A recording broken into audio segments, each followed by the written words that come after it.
trăiește România. Gagicuțe cu unghiuțe. Da, da. Vin să îmi dea mie sfaturi că de ce nu-mi pun unghiuțe. Altele vin să-mi dea mie sfaturi de ce nu-mi pun genuțe. Altele vin să-mi dea mie sfaturi de ce nu-mi pun ventuze, că eu nu pot să le numesc pe alea buzițe. Da?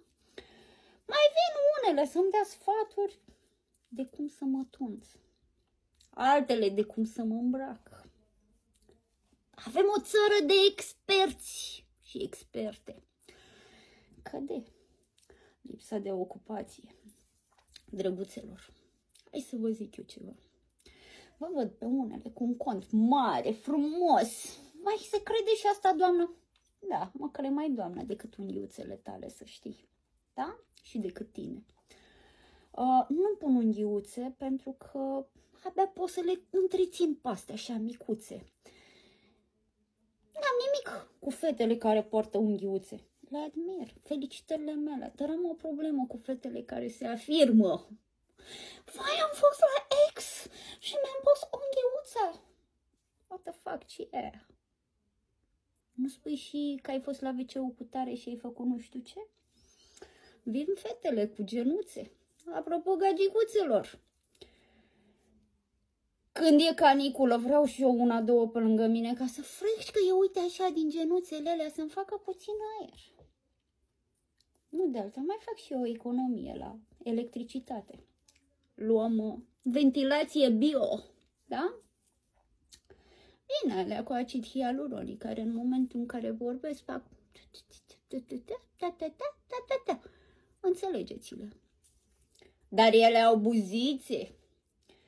Mai vin și fetițele care scrie pe ele Gucci, Mucci, Zara, Pucci și alte prostii de genul. Gagicuțelor, învățați să acceptați simplitatea. Învățați să acceptați o haină curată, care nu-i de firmă. Învățați să acceptați că șmecherul ăla care vă vinde vouă gentuțe și hăinuțe și genuțe și unghiuțe la suprapreț sau la genuțe și unghiuțe le mai vindem și ieftinuțe, să zicem așa, da? Vă zic eu că e bucuros că am mai prostit pe unul. Da? Așa că, drăguțelor, în loc să îmi spuneți mie cum să mă tunț, mai bine documentați-vă un pic, pentru că am și o pasiunea mea. De 18 ani țin farfeca în mână și nu las un dobitoc să-mi aleagă tunsoarea. Consider că dacă mă uit eu în oglindă și îmi place ceea ce văd, este perfect.